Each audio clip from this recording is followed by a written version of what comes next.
Bihar news में स्वागत है आपका दोस्तों। मैं हूं फिरदौस गनी और आप देख रहे हैं केडीबी लाइव। दोस्तों आज हो चुका है 17 अगस्त 2023। तो आज की पूरे बिहार की टॉप न्यूज़ लेकर आए हैं आपके लिए।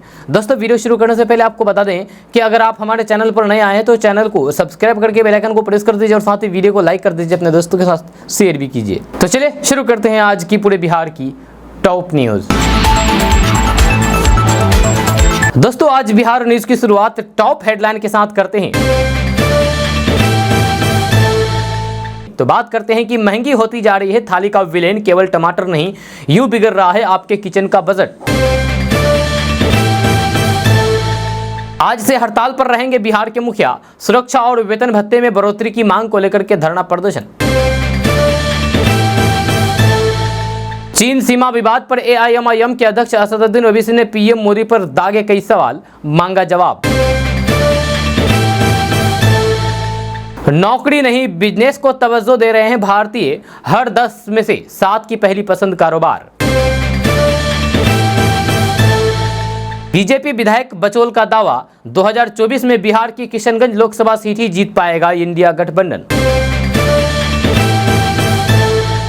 19 जिलों में आज वज्रपात का येलो अलर्ट, यहां बारिश की संभावना, देखें बिहार का पूरा मौसम पूर्वानुमान। बिहार में पंचायत सचिव के 3532 पदों पर भर्ती। मुख्यमंत्री सिविल प्रोत्साहन योजना के तहत बिहार सरकार देती है छात्रों को 1 लाख रुपए, आप कैसे उठाएं फायदा, आगे आपको बताएंगे इस वीडियो में विस्तार से। नेपाल की बारिश से बिहार की नदियां उफनाई, कोसी और गंडक का दिख रहा है रौद्र रूप, गांवों से संपर्क टूटा। कोसी बांध से पानी छोड़े जाने के बाद बिहार सरकार ने जारी किया अलर्ट। विश्वकर्मा योजना को मिली कैबिनेट की मंजूरी, पीएम मोदी ने 15 अगस्त को किया था सितंबर से लागू करने का ऐलान। लोकसभा चुनाव का सर्वे, चौंकाने वाले आए आंकड़े, बिहार में महागठबंधन को बढ़त, बिगड़ सकता है एनडीए का जायका। बिहार में एक किसान के घर आया 1 लाख रुपए का बिजली बिल, पूरा परिवार परेशान, सीएम नीतीश कुमार से लगाई फरियाद। तेज प्रताप यादव का दावा, बीजेपी के कई नेता हमारे संपर्क में, बोले 2024 में भाजपा हो जाएगी खत्म। तिरंगा बिक्री के अब तक के सारे रिकॉर्ड टूटे, पटना में 2 करोड़ के तिरंगे की हुई बिक्री। सीएम नीतीश कुमार के फॉलोअर हैं पीएम मोदी, जदयू प्रवक्ता नीरज कुमार ने प्रधानमंत्री के भाषण पर उठाए सवाल, बोले जनता देगी जवाब। दोस्तों अब खबर विस्तार से। तो बात करते हैं कि बिहार के 21 जिलों में आज बारिश और आकाशीय बिजली का अलर्ट जारी किया गया है, जहां सीतामढ़ी, शिवहर, वैशाली, समस्तीपुर, मुजफ्फरपुर, दरभंगा, मधुबनी, सहरसा, खगड़िया, सुपौल, मधेपुरा, पूर्णिया, अररिया, कटिहार, किशनगंज, बांका, मधेपुरा और जमुई में आज बारिश हो सकती है। इसके अलावा अन्य सभी जिलों में मौसम शुष्क बना रहेगा। गंडक और कोसी के जलस्तर में गिरावट आई है। 2 दिन पहले कोसी बराज से 4.5 लाख क्यूसेक पानी छोड़ा गया था। इसके बाद उत्तरी बिहार में बाढ़ को लेकर के अलर्ट जारी किया गया था। सीतामढ़ी में बागमती नदी उफान पर है, जहाँ बागमती नदी खतरे के निशान से 45 सेंटीमीटर ऊपर बह रही है। कोसी नदी के जलस्तर में 2 दिनों में गिरावट दर्ज की गई है। 2 दिन पहले कोसी बराज से 4,62,000 क्यूसेक पानी का डिस्चार्ज किया गया था, जब फिलहाल बुधवार की सुबह 1,78,865 क्यूसेक पानी का डिस्चार्ज किया गया है, जहां जिससे बाढ़ प्रभावित इलाकों में लोगों के घरों तक पानी उतर गया है। दोस्तों बात करते हैं कि बिहार के मुख्यमंत्री नीतीश कुमार ने दिल्ली में राजघाट पर पूर्व प्रधानमंत्री अटल बिहारी वाजपेयी को श्रद्धांजलि दी है। वहीं उन्होंने दिल्ली के सीएम अरविंद केजरीवाल को उनके जन्मदिन पर बधाई देते हुए उनके स्वास्थ्य एवं दीर्घायु जीवन की कामना की है। उम्मीद जताई जा रही है कि सीएम नीतीश कुमार आज अरविंद केजरीवाल से मुलाकात कर सकते हैं। सीएम नीतीश कुमार पूर्व प्रधानमंत्री अटल बिहारी वाजपेयी की पुण्यतिथि के अवसर पर उन्हें श्रद्धांजलि अर्पित करने के लिए वह बुधवार को दिल्ली पहुंचे थे। वाजपेयी के मंत्रिमंडल में नीतीश कुमार मंत्री थे, जब पिछले साल भाजपा से नाता समझौता तोड़ करके नीतीश कुमार ने बिहार में महागठबंधन की नई सरकार बनाई थी और अब वे अगले साल लोकसभा चुनाव में भारतीय जनता पार्टी को परास्त करने के लिए विपक्ष को एकजुट करने की मुहिम में जुटे हुए हैं। संभावना जताई जा रही है कि इसी मुहिम के तहत नीतीश कुमार दिल्ली यात्रा के दौरान इस महीने के अंत में मुंबई में होने वाली विपक्षी गठबंधन India national development inclusive alliance यानी कि इंडिया की गठबंधन बैठक से पहले विपक्षी नेताओं के साथ बातचीत करेंगे। यह नीतीश कुमार की दिल्ली यात्रा के कार्यक्रम का विवरण ज्ञात नहीं है, पर उनकी पार्टी के सूत्रों ने कहा है कि केजरीवाल के अलावा कांग्रेस के शीर्ष नेताओं के साथ उनकी बैठक हो सकती है। दोस्तों बात करते हैं कि नेपाल के जलग्रहण क्षेत्र में भारी बारिश के बाद कोसी बांध से 4 लाख क्यूसेक से अधिक पानी छोड़े जाने को देखते हुए बिहार सरकार ने अलर्ट जारी किया है। बिहार के जल संसाधन मंत्री संजय कुमार झा के अनुसार सुपौल जिले के बीरपुर में 4,162 लाख क्यूसेक पानी छोड़ा गया, जो लगभग 3 दशकों में यानी कि 30 सालों में एक दिन में छोड़े गए पानी के सबसे अधिक ये मात्रा है। मंत्री ने कहा है कि आखिरी बार 1989 में इससे अधिक पानी छोड़ा गया था, जब 4172 लाख क्यूसेक पानी छोड़ा गया था। जैसे कि कोसी क्षेत्र में हमेशा से होता आ रहा है, जब वे नेपाल के जलग्रहण क्षेत्र में मूसलाधार बारिश के कारण हुआ है। उन्होंने कहा कि सुपौल जिले में पानी तेजी से बढ़ना शुरू हो गया है, जहां वीरगंज में लगभग 2 बजे तड़के पानी छोड़ा गया। मंत्री ने कहा है कि कल तक निकटवर्ती सहरसा और फिर खगड़िया में भूमि के जलमग्न होने की आशंका है। मंत्री ने यह भी कहा है कि हमारे विभाग के अधिकारी और अमीर इंजीनियर अलर्ट पर है और तटबंध पर 24 घंटे गश्त करती जा रही है, जहां लोग टोल फ्री नंबर डायल करके हमारे कॉल सेंटर के माध्यम से भी संपर्क कर सकते हैं। उन्होंने कहा है कि निचले इलाकों और फिर तटबंधों के करीब रहने वाले लोगों को सुरक्षित स्थान पर स्थानांतरण किया जा रहा है। मंत्री ने 2008 की बाढ़ की पुनरावृत्ति की आशंका को खारिज किया, जब नदी के मार्ग में बदलाव के कारण कोसी क्षेत्र में बाढ़ आई थी। दोस्तों बात करते हैं कि लोकसभा चुनाव का समय जैसे जैसे नजदीक आ रहा है, राजनीतिक पारा और भी गर्म होता जा रहा है। जहां अपनी बातों को लेकर के अक्सर चर्चा में रहने वाले बीजेपी विधायक हरिभूषण ठाकुर बचौल के ताज़ा बयान से बिहार का सियासी पारा गर्म हो गया है। जहां हरिभूषण ठाकुर बचौल जो बीजेपी के विधायक हैं, उन्होंने दावा किया है कि 2024 के लोकसभा चुनाव में बिहार की 40 में से 39 सीटों पर बीजेपी की जीत होगी। विपक्षी दलों का इंडिया गठबंधन राज्य में एक ही सीट जीत पाएगा। उन्होंने ये भी कहा है कि लोकसभा चुनाव में मुख्यमंत्री नीतीश कुमार की पार्टी का सफाया हो जाएगा। रिपोर्ट्स के मुताबिक बीजेपी विधायक हरिभूषण ठाकुर बचौल ने गुरुवार को जदयू पर हमला बोलते हुए आगामी आम चुनाव को लेकर के बड़ा दावा किया है। बचौल ने कहा है कि बिहार में नीतीश की पार्टी 11 से 12 सीटों पर चुनाव लड़ेगी और उसे एक भी सीट नहीं मिलेगी। उन्होंने कहा है कि नीतीश कुमार देश को बीजेपी मुक्त करने का सपना देख रहे हैं, मगर अगले चुनाव में बिहार ही जदयू मुक्त हो जाएगा। हरिभूषण ठाकुर बचौल ने कहा है कि बिहार में बीजेपी 40 में से 39 लोकसभा सीटों पर जीत दर्ज करेगी। हालांकि उन्होंने यह भी माना है कि बिहार की एक सीट पर 2024 में बीजेपी जीत हासिल नहीं कर पाएगी, वह सीट है किशनगंज। उन्होंने कहा है कि किशनगंज लोकसभा सीट पर कांग्रेस की जीत होगी। दोस्तों बात करते हैं कि बिहार के पश्चिमी चंपारण जिला के अंतर्गत वाल्मीकि टाइगर रिजर्व से सटे इलाकों में बरसात के मौसम के दौरान एक खास जंगली सब्जी बाजार में बिकती है, जहाँ इस सब्जी का दाम काफ़ी हाई रहता है, मटन के दाम से भी तकरीबन 3 गुना अधिक। इसकी वजह यह है कि ये काफ़ी कठिनाई से मिलने वाली इस सब्जी को भुटनी कहा जाता है, जिसमें भरपूर मात्रा में प्रोटीन, कार्बोहाइड्रेट और फिर खनिज तत्व पाए जाते हैं, जो कि इसे पौष्टिक बनाते हैं। जहाँ पश्चिमी चंपारण जिला के अंतर्गत वाल्मीकि टाइगर रिजर्व के जंगलों में मिलने वाली भुटकी सब्जी बिहार के महंगी सब्जियों में से एक है, जहाँ स्थानीय बाजार में इसकी कीमत 300 से 400 रुपये प्रति किलो है।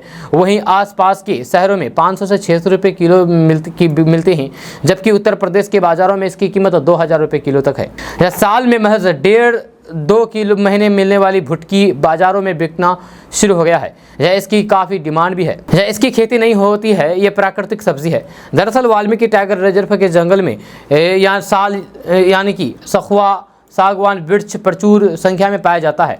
इसी साल के जंगल में जब पहली बरसात से मिट्टी भीगती है और उसके बाद जो पहली उमस पड़ती है, तब साल वृक्ष की जड़ से एक खास तरह का द्रव निकलता है और फिर जमीन पर गिरे साल के सूखे पत्ते के नीचे ये फंगस बनाता है, जिसे भुटनी कहा जाता है। ये मुख्यतः आदिवासियों की खोज है। आदिवासी इसे किसी भी लकड़ी की मदद से जमीन से सुरक्षित बाहर निकालते हैं।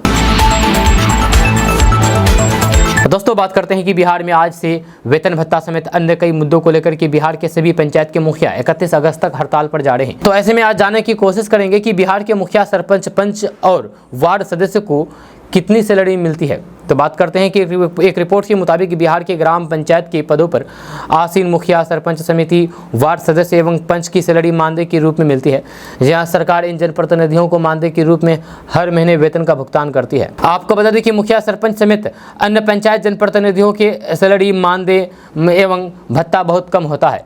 जहाँ वहीं अगर बात विधायक, सांसद की करें तो फिर इन जनप्रतिनिधियों को सरकार के द्वारा लाखों की सैलरी, भत्ते और फिर अन्य कई तरीके की सुविधाएं मिलती है। पंचायत जनप्रतिनिधियों के मानदेय के बारे में अगर बात किया जाए, यानी कि हमारे पंचायत में जो जनप्रतिनिधि होते हैं उनका सैलरी कितना होता है, तो मुखिया का सैलरी 2500 रुपया महीना होता है। जी हाँ, उप मुखिया का सैलरी 1200 रुपया महीना, सरपंच का सैलरी 2500 रुपया महीना, उप सरपंच का सैलरी 1200 रुपया महीना, पंच का मानदेय 500 रुपया प्रतिमाह, वार्ड सदस्य का मानदेय 500 रुपया प्रतिमाह, जिला परिषद सदस्य का मानदेय 25 रुपये प्रतिमाह, पंचायत समिति सदस्य का मानदेय 1000 रुपये प्रतिमाह, जिला परिषद अध्यक्ष का मानदेय 12,000 रुपये प्रतिमाह, जिला परिषद उपाध्यक्ष का मानदेय 10,000 रुपये प्रतिमाह, पंचायत समिति प्रमुख का मानदेय 10,000 रुपये प्रतिमाह, पंचायत समिति उप प्रमुख का मानदेय 5,000 रुपये प्रतिमाह होता है। अब आप सोच रहे होंगे कि आखिर जो ये मुखिया का सैलरी होता है 2500 रुपया महीना, और आप ये भी देखते होंगे कि एक मुखिया इलेक्शन लड़ने के लिए करोड़ रुपए खर्च कर देते हैं, तो फिर ये पैसा आता कहाँ से है? जी हाँ, यानी कि 2500 रुपया महीना उनको जो मिलता है और वे करोड़ रुपये इलेक्शन में खर्च कर देते हैं, तो फिर उसको वसूल कैसे किया जाता है? तो आपको बता दूं कि ये पब्लिक सेवा बिल्कुल नहीं है। ये जितने भी मुखिया हैं ये सभी भ्रष्टाचार करते हैं। जब पब्लिक को लूटते हैं, पब्लिक को लूट करके अपना खजाना भरते हैं, तभी वे एक इलेक्शन में करोड़ रुपए खर्च करते हैं। अब आप सोच सकते हैं कि जिस व्यक्ति को 2500 रुपये महीने मिलते हों वो 1 करोड़ रुपए कैसे खर्च कर सकते हैं? ऑब्वियसली बात है कि वे जरूर भ्रष्टाचार करते हों, आपको लूटते हों, जहाँ आपको लूट करके वे खुद अपना खजाना भरते हों। ये हर एक पंचायत का यही हाल है, मिला जुला करके। दोस्तों, बात करते हैं कि बिहार में खेती करने वाले किसानों के लिए अच्छी खबर सामने आ रही है। ताज़ा रिपोर्ट के मुताबिक पटना, बक्सर समेत सभी 38 जिलों के किसानों को सरकार के द्वारा बम्पर सब्सिडी मिलेगी। इसको लेकर के दिशा निर्देश जारी कर दिया गया है। खबर के अनुसार ये सब्सिडी सूक्ष्म सिंचाई प्रणाली के द्वारा मेड़ पर फलदार पौधे लगाने के लिए मिलेगा, जहाँ इसका लाभ शुष्क बागवानी योजना के तहत मिलेगा। इच्छुक किसान इसके लिए घर बैठे ऑनलाइन के द्वारा आवेदन की प्रक्रिया को पूरा करें। आपको बता दें कि अनार, आंवला, बेर, कटहल, जामुन, बेल जैसी फलों के पौधे लगाने पर 50% की सब्सिडी मिलेगी। यह सब्सिडी इकाई लागत 60,000 पर 50% की होगी, यानी कि सरकार के द्वारा इसके लिए 30,000 रुपये मिलेंगे। इस योजना का लाभ लेने वाले किसानों को 3 चरणों में सब्सिडी मिलेगी। पहली किस्त में 18,000 रुपये, दूसरी किस्त में 6,000 रुपये और अंतिम किस्त में 6,000 रुपये सीधे किसानों के बैंक खाते में भेजे जाएंगे।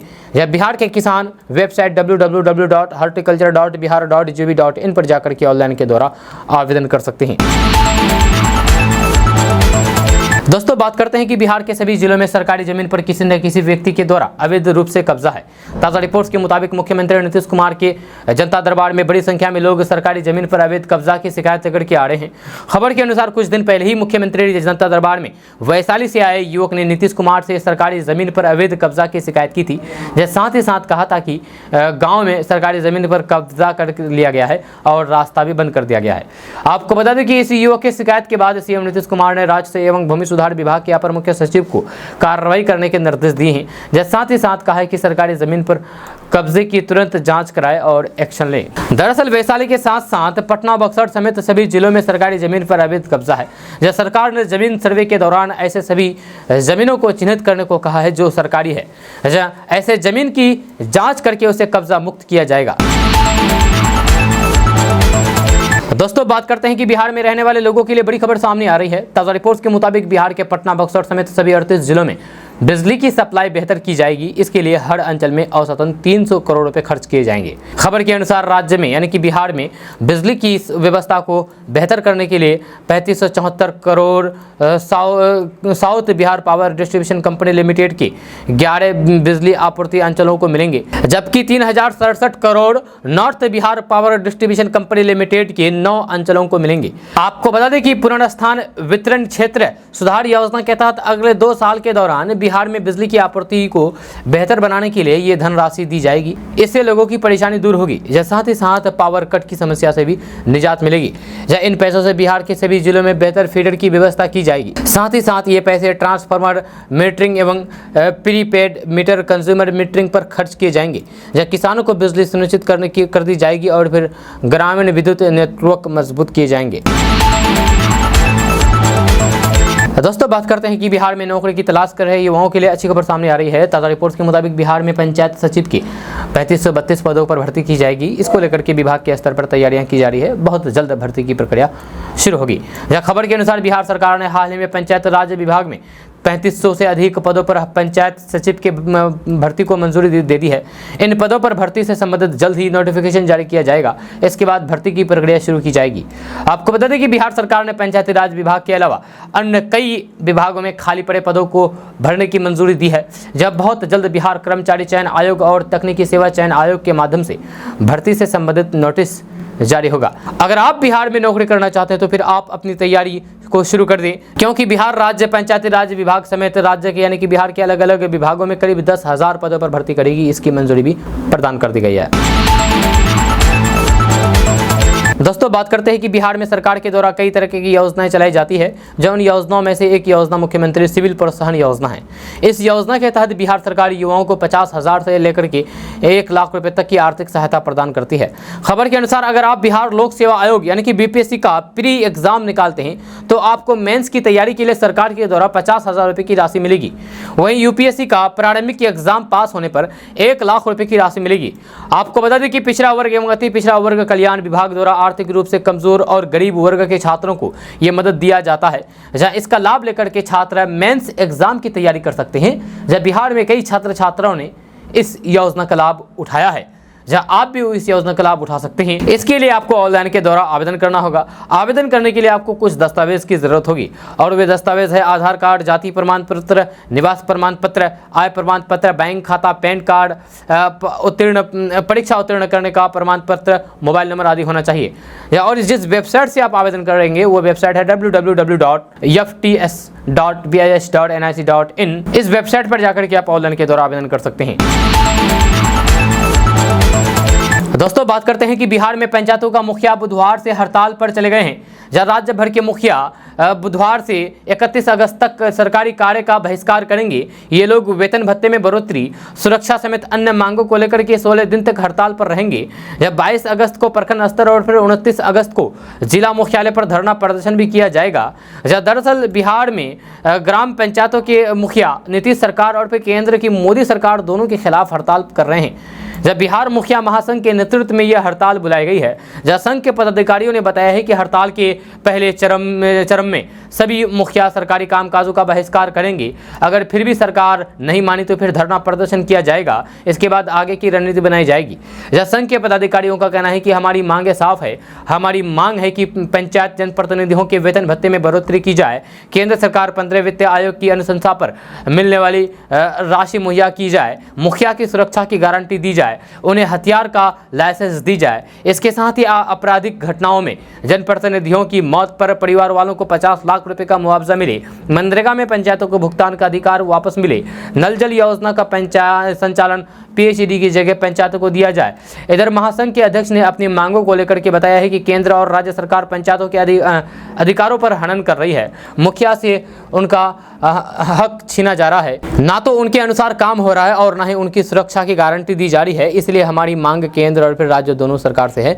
अगर सरकार हमारी मांगों को पूरा नहीं करती है तो फिर हम आगे आंदोलन करेंगे। ये कहना है हमारे पंचायत के मुखिया का।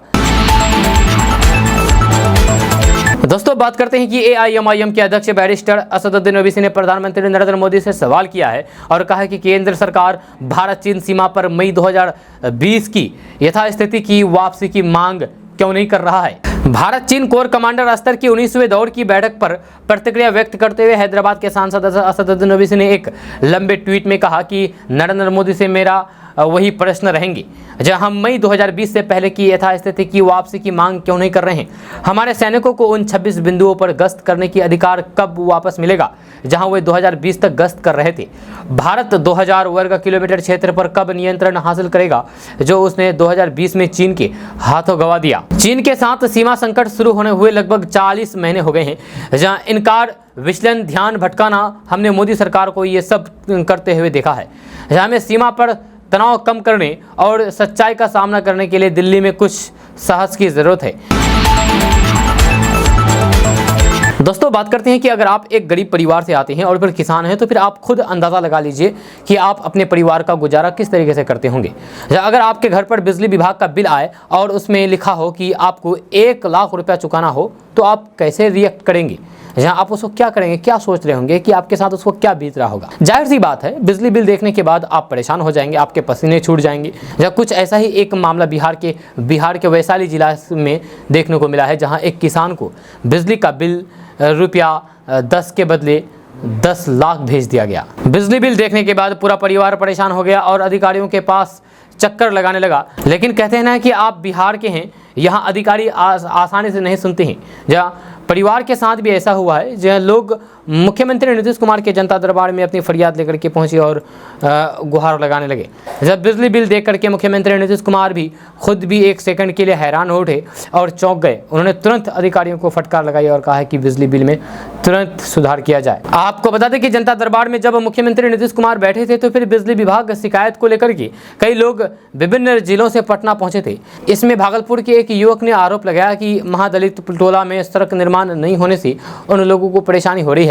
खगड़िया से युवक का आरोप था कि बिजली के तार की चपेट में आने से उनके परिवार की एक आदमी की मौत हो गई थी, लेकिन अब तक मुआवजा नहीं मिला है। दोस्तों, बात करते हैं कि बिहार में लोकसभा चुनाव से पहले सियासी बयानबाजी तेज है, जहां सत्ता पक्ष और विपक्ष दोनों एक दूसरे पर आरोप प्रत्यारोप लगा रहे हैं। लालू प्रसाद यादव के बड़े बेटे और वन पर्यावरण मंत्री तेज प्रताप यादव ने बुधवार को बड़ा दावा किया है। उन्होंने कहा है कि भाजपा के कई नेता मेरे संपर्क में हैं, उनसे मेरी बात हुई है, जहाँ सब कह रहे हैं कि 2024 में भाजपा खत्म हो जाएगी। तेज प्रताप यादव बुधवार को पटना के पाटलिपुत्र इलाके में पार्कों के उद्घाटन में पहुंचे थे। जहाँ सीएम नीतीश कुमार के दिल्ली दौरे पर उन्होंने प्रतिक्रिया देते हुए कहा कि अच्छी बात है कि विपक्ष एकजुट हो रहे हैं, महागठबंधन पूरी तरीके से एकजुट है। मंत्री तेज प्रताप यादव ने बुधवार को पटना के विभिन्न पार्कों का उद्घाटन किया। दोस्तों, बात करते हैं कि बिहार में बीजेपी और सत्ता पक्ष के बीच सियासी बयानबाजी थमने का कभी नाम नहीं ले रहा है।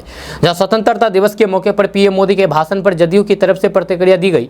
यह जदयू प्रवक्ता और पूर्व मंत्री नीरज कुमार ने प्रधानमंत्री नरेंद्र मोदी को झूठा बताया। नीरज कुमार ने प्रधानमंत्री नरेंद्र मोदी के भाषण में शाहजहां के बनाए गए लाल किले के से सिर्फ जुमलों की बारिश हुई है। उन्होंने पीएम मोदी के भाषण पर कई सवाल उठाए हैं। इसके साथ ही पीएम मोदी को सीएम नीतीश कुमार का फॉलोअर बताया है। नीरज कुमार ने आरोप लगाया है कि पीएम मोदी ने देश को जनसंख्या के मामले में विश्व का सबसे बड़ा देश बताया है, जैसे वे उपलब्धि से जोड़ रहे हैं। जेडीयू जानना चाहती है कि क्या सबसे बड़ी आबादी होना क्या उपलब्धि है। जब पूर्व मंत्री ने कहा है कि पीएम ने कहा है कि हमने 13 करोड़ लोगों को गरीबी रेखा से ऊपर किया है, ये भी उनका बड़ा झूठ है। क्या वे बताएंगे कि देश में आखिर 80 करोड़ परिवार को राशन कैसे दे रहे हैं? या 2 में से 1 सच हो सकता है, या तो 13 करोड़ लोग गरीबी रेखा से ऊपर हुए या फिर 80 करोड़ लोग को राशन मिला है। नीरज कुमार ने पीएम मोदी के यूरिया वाले बयान पर भी घेरा है। नीरज कुमार ने कहा है कि जो खाद का बोरा 50 रुपये किलोग्राम था वह आज 45 किलोग्राम का हो गया है, जब वह भी 268 रुपये में। 2014 में 50 किलोग्राम यूरिया 276 रुपये में मिलता था।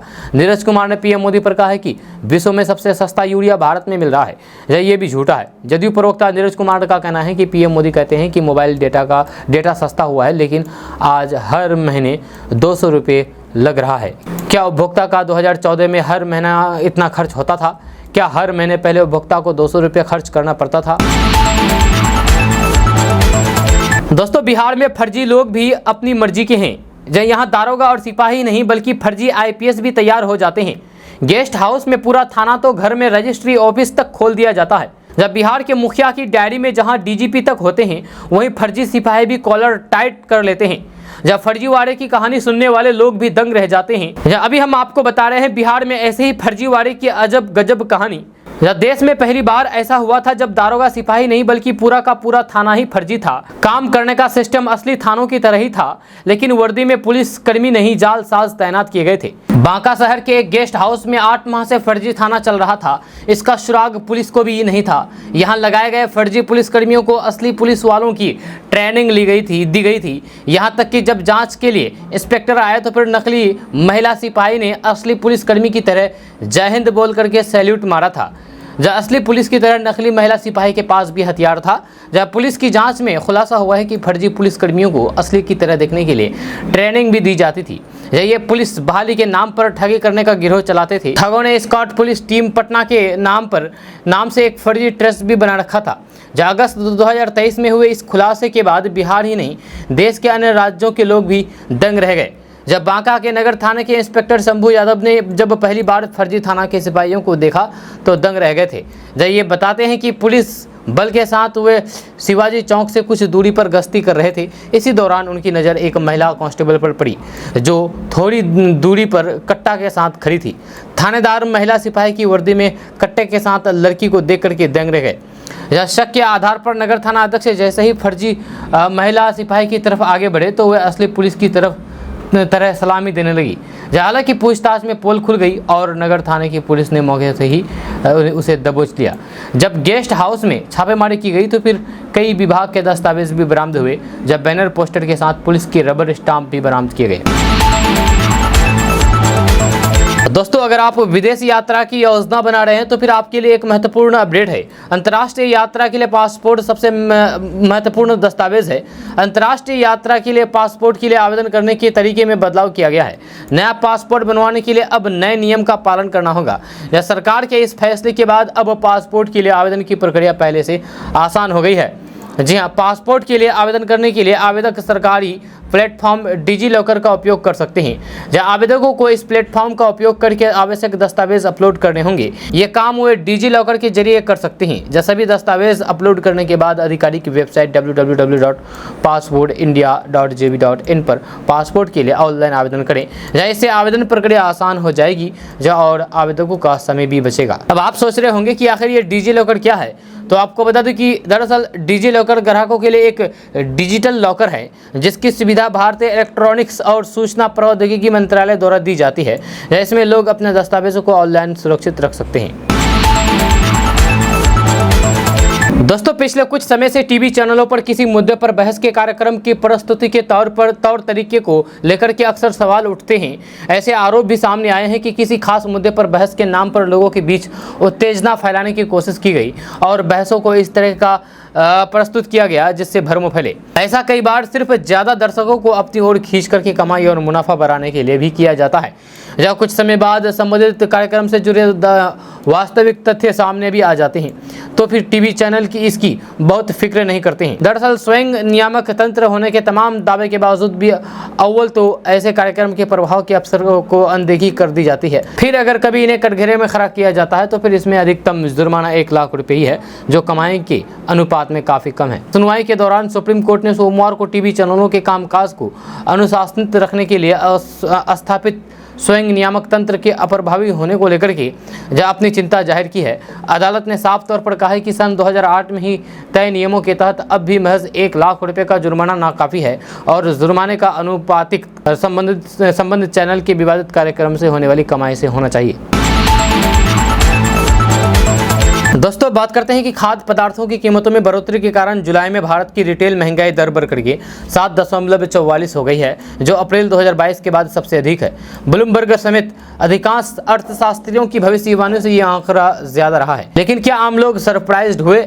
जब घरों में ग्रोसरी बिल काफ़ी ज़्यादा बढ़ा है, जहाँ आटा, ब्रेड, दूध और मिल्क प्रोडक्ट्स, फल, सब्जियां और मसालों के लिए ज़्यादा कीमत चुकानी पड़ी है। फूड और बेवरेज की महंगाई जनवरी 2020 के बाद से उच्चतम स्तर पर पहुंच गई है। ये जून के 4.69% से बढ़कर के जुलाई में 10.57% हो गई है। पिछले महीने जब टमाटर के भाव आसमान पर चढ़ने शुरू हुए थे तब की तुलना में कीमतों में 213% की बढ़ोतरी दर्ज की गई है। खासतौर पर फूड और बेवरेज में देखें तो फिर वजन के हिसाब से करीब 71% आइटम्स में जुलाई में 6% से ज़्यादा महंगाई देखी गई है, जबकि जून में 71% आइटम्स में ही ऐसी महंगाई महंगाई देखी गई थी। यह संभव है कि आपकी थाली की अधिकांश वस्तुओं की कीमतों में भी बढ़ोतरी देखी जा रही है, जिसमें सब्जियों के साथ साथ आटा, चावल और फिर दाल भी शामिल है। सब्जियों में आलू, प्याज, पत्ता गोभी, फूल गोभी वगैरह में भी तेजी देखी गई है। बहरहाल थोड़ी राहत यह है कि फूड और फ्यूल को छोड़ दें तो फिर कोर इन्फ्लेशन में कमी आई है। जब कपड़े और जूते, घरेलू सामान और सेवाओं की कीमतें पिछले साल के अधिकांश समय में बढ़ने के बाद अब थोड़ी राहत दे रही है। यूटिलिटी सर्विस की बात करें तो फिर हाई ट्रैफिक के कारण बिजली बिल बढ़े हैं, जबकि अन्य बिलों में बहुत अधिक बदलाव नहीं हुए हैं। दोस्तों बात करते हैं कि देश स्वतंत्रता दिवस मनाया। जब लाल किले के प्राचीर से प्रधानमंत्री नरेंद्र मोदी ने झंडा फहराने के बाद देश की जनता को संबोधित किया। जब वही पटना के गांधी मैदान में बिहार के मुख्यमंत्री नीतीश कुमार ने भी झंडा फहराया और बिहार की जनता के नाम संदेश दिए। लेकिन स्वतंत्रता दिवस के मौके पर बिहार के डिप्टी सीएम ने यानी कि तेजस्वी यादव ने सोशल मीडिया के माध्यम से आज़ादी की मांग की है। उन्होंने सभी देशवासियों को स्वतंत्रता दिवस की बधाई देते हुए 16 बिंदुओं पर आज़ादी की मांग कर दी है। तेजस्वी यादव ने अपने ट्विटर पर एक पोस्ट लिखते हुए 16 बिंदुओं पर आज़ादी की मांग की है। उन्होंने लिखा है कि देश को अब आज़ादी चाहिए, जुमलेबाजों से, फर्जी प्रचारों से, झूठ फैलाने वालों से, लंबे उबाऊ भाषणों से, मजदूर की मजबूरियों से, गरीब विरोधी नीतियों से, महंगाई फैलाने वालों से, बेरोजगारी बढ़ाने वालों से, अन्याय और अन्यायों से, सरकार की कमजोरियों से, कुशासन की परेशानियों से, षड्यंत्र और षड्यंत्रकारियों से, अत्याचार और अत्याचारियों से, जनता को गुमराह करने वालों से, नफरत और नफरत फैलाने वालों से, पूंजीपतियों के आगे नतमस्तक शासन से। तेजस्वी यादव ने इन 16 बिंदुओं पर अपनी राय रखी है। तेजस्वी यादव द्वारा किए गए इस ट्वीट के बाद लोगों ने उनके विरोध में प्रतिक्रिया देनी शुरू कर दी है। तेजस्वी यादव को उनके द्वारा किए गए पोस्ट की वजह से ट्रोल किया जाने लगा है। एक यूजर चंदन शर्मा ने तेजस्वी यादव के ट्वीट के रिप्लाई में लिखा है कि देश को अब आज़ादी चाहिए, घोटालेबाजों से, झूठ बोलने वालों से, अनपढ़ गवारों से, कम पढ़े लिखे नेताओं से, दादागिरी दिखाने वालों गुंडे से, जनता को डरा करके रखने वाले नेताओं से, भाई भतीजावाद और जातिवाद से, चोर उचक के चारा चोर से, जाति के नाम पर नरसंहार करने वालों से, बिहार को बर्बाद करने वालों से, बिहार में जंगल राज लाने वालों से। दोस्तों बात करते हैं कि बिहार के मुख्यमंत्री नीतीश कुमार बुधवार दोपहर को दिल्ली रवाना हुए। जब सीएम दिल्ली में पूर्व प्रधानमंत्री अटल बिहारी वाजपेयी की 5वीं पुण्यतिथि पर उनके समाधि स्थल सदैव अटल पथ पर श्रद्धांजलि अर्पित की। जहां वे दिल्ली के मुख्यमंत्री अरविंद केजरीवाल से भी मुलाकात करेंगे। आपको बता दें कि INDI गठबंधन की 31 अगस्त और फिर 1 सितंबर को बैठक होने वाली है। बताया जा रहा है कि सीएम नीतीश कुमार इस बैठक के मुद्दे पर दिल्ली के सीएम अरविंद केजरीवाल से बातचीत करेंगे। होने वाली बैठक में मुद्दों पर चर्चा करेंगे। आपको बता दें कि बिहार के मुख्यमंत्री नीतीश कुमार ने बुधवार को दिल्ली रवाना होने से पहले अपने समक्ष अरविंद केजरीवाल को जन्मदिन की शुभकामनाएं दी। मुख्यमंत्री कार्यालय की ओर से जारी किए गए एक बयान में कहा गया है कि सीएम नीतीश कुमार ने आम आदमी पार्टी प्रमुख केजरीवाल के लंबे समय और फिर स्वास्थ्य जीवन की कामना की है। बयान में कहा गया है कि नीतीश कुमार पूर्व प्रधानमंत्री अटल बिहारी वाजपेयी की पुण्यतिथि पर उन्हें श्रद्धांजलि देने के लिए दिल्ली गए। आपको बता दें कि नेता नीतीश कुमार पूर्व प्रधानमंत्री वाजपेयी के मंत्रिमंडल में मंत्री रहे हैं। हालांकि नीतीश कुमार अब भाजपा विरोधी खेमे में मजबूती से शामिल हो चुके हैं। उनकी पार्टी विपक्षी दलों की महागठबंधन इंडिया में शामिल एक प्रमुख पार्टी है। ऐसी संभावना जताई जा रही है कि इस महीने में अंत में होने वाली इस गठबंधन की बैठक से पहले नीतीश कुमार विपक्षी दलों की ओर से भी नेताओं से मुलाकात कर सकते हैं। सीएम कार्यालय की ओर से मुख्यमंत्री के दिल्ली यात्रा कार्यक्रम को लेकर के इससे अधिक विवरण नहीं दिया गया है। हालांकि जदयू सूत्रों का कहना है कि केजरीवाल के अलावा कांग्रेस के शीर्ष नेताओं के साथ उनकी बैठकें हो सकती है। दोस्तों बात करते हैं कि बिहार में मानसून संबंधित गतिविधियों में कमी आई है। इसके चलते अधिकतर जिलों में भारी बारिश का दौर थम गया है। हालांकि अभी कुछ जिलों में हल्की सी मध्यम दर्जे की बारिश जारी है। जब मौसम विभाग ने आज 19 जिलों में वज्रपात को लेकर के अलर्ट जारी किया गया है। इसके अलावा उत्तर पूर्व एवं दक्षिण पूर्व बिहार के कुछ हिस्सों में बूंदाबांदी की संभावना है। हालांकि कहीं भी भारी बारिश की चेतावनी नहीं जारी की है। मौसम विज्ञान केंद्र पटना के मुताबिक आज सीतामढ़ी से भर, मुजफ्फरपुर, वैशाली, समस्तीपुर, दरभंगा, मधुबनी, सुपौल, सहरसा, खगड़िया, मधेपुरा, पूर्णिया, अररिया, किशनगंज, कटिहार, भागलपुर, बांका, मुंगेर और जमुई जिले में 1-2 जगह पर ठंडका गिरने की आशंका जताई गई है। इन जिलों में येलो अलर्ट जारी किया गया है। दोस्तों बात करते हैं कि बिहार और नेपाल की बारिश की वजह से प्रदेश की नदियों में उफान है। जहां कोसी और गंडक उफनाई हुई है और कोसी, सीमांचल और गोपालगंज में अब बाढ़ का कहर देखने को मिल रहा है। जहां लोग अब पलायन करने को मजबूर है। कटिहार जिले के सभी प्रमुख नदियों के जलस्तर में लगातार वृद्धि दर्ज की जा रही है। जहाँ महानंदा नदी के जलस्तर में वृद्धि पिछले दिनों से जारी है। जहाँ इस नदी का जलस्तर झुआ, बरखाना, आजमनगर, कुर्सेला, धबोल, दुर्गापुर और गोविंदपुर में जलस्तर बढ़ रहा है। इस नदी के घटते बढ़ते जलस्तर से कई क्षेत्रों में कटाव की स्थिति उत्पन्न हो गई है। जब दूसरी तरफ गंगा, कोसी और बरंडी नदी के जलस्तर में वृद्धि जारी है। जहाँ काली कोसी नदी का जलस्तर स्थिर है, गंगा, कोसी और बरंडी नदी का जलस्तर भी खतरे के निशान से ऊपर हो चुकी है। दोस्तों बात करते हैं कि प्रधानमंत्री नरेंद्र मोदी ने 15 अगस्त को लाल किले की प्राचीर से देश में विश्वकर्मा योजना लागू करने का ऐलान किया था। पीएम मोदी ने सितंबर से विश्वकर्मा योजना शुरू करने की घोषणा की थी, जिसे आज कैबिनेट ने मंजूरी दे दी है।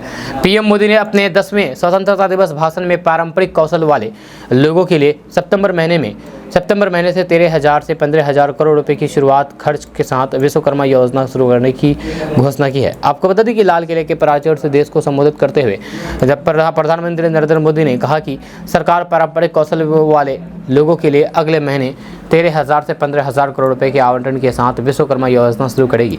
बजट 2023 में विश्वकर्मा योजना की घोषणा की गई थी, जिसका मकसद कारीगरों और फिर शिल्पकारों के उत्पादन और सेवाओं की क्वालिटी, पैमाने और पहुंच में सुधार करना और उन्हें घरेलू और ग्लोबल मूल्य श्रृंखला के साथ एकीकृत करना है, जिसकी वजह से ऐसे श्रमिकों, खास करके अनुसूचित जाति, अनुसूचित जनजाति, अन्य पिछड़ा समुदाय, महिलाओं, ट्रांसजेंडर और फिर समाज के अन्य कमजोर वर्गों से संबंधित लोगों का इकोनॉमिक एम्पावरमेंट होगा। इस योजना के जरिए ट्रेडिशनल काम करने वाले लोगों को आर्थिक तौर पर मजबूत किया जाएगा। इस योजना के जरिए प्रशिक्षण, मॉडर्न टेक्निक के बारे में जानकारी, ब्रांड का प्रमोशन, लोकल और ग्लोबल मार्केट से जुड़ाव, डिजिटल पेमेंट और सोशल सिक्योरिटी प्रोवाइड किए जाने का प्रावधान किया जाएगा। जब सरकार का देश के हर कोने में एक विश्वकर्मा संस्थागत सपोर्ट मुहैया कराना है। इसमें लोन लेने में आसानी होगी, साथ ही इसमें कौशल और टेक्निक के क्षेत्र में मदद, डिजिटल एम्पावरमेंट, कच्चा माल और मार्केटिंग शामिल है। गौरतलब है कि 2023 में बजट पेश किए जाने के बाद प्रधानमंत्री नरेंद्र मोदी ने पीएम विश्वकर्मा कौशल सम्मान विषय पर एक वेबिनार को संबोधित किया था, जिसमें उन्होंने कहा था कि वेबिनार करोड़ों भारतीयों के कौशल और एक्सपर्टाइज के प्रति समर्पित है। कौशल भारत मिशन और फिर कौशल रोजगार केंद्र के जरिए करोड़ों युवाओं को कौशल प्रदान करने और फिर रोजगार के अवसर का सृजन करना है। जैसे साथ ही विश्वकर्मा कौशल सम्मान योजना और पीएम विश्वकर्मा योजना को उसी सोच का परिणाम बताया था। दोस्तों आज का न्यूज़ बस यहाँ तक। कैसा लगा आपको नीचे कमेंट बॉक्स में कमेंट करके जरूर बताइएगा। अगर आप हमारे चैनल पर नए आए हैं तो फिर चैनल को सब्सक्राइब करके बेल आइकन को प्रेस कर दीजिए और साथ ही वीडियो को लाइक कर दीजिए, अपने दोस्तों के साथ शेयर भी कीजिए। तो चलिए मिलते हैं फिर नेक्स्ट वीडियो के साथ, तब तक के लिए जय हिंद, जय बिहार।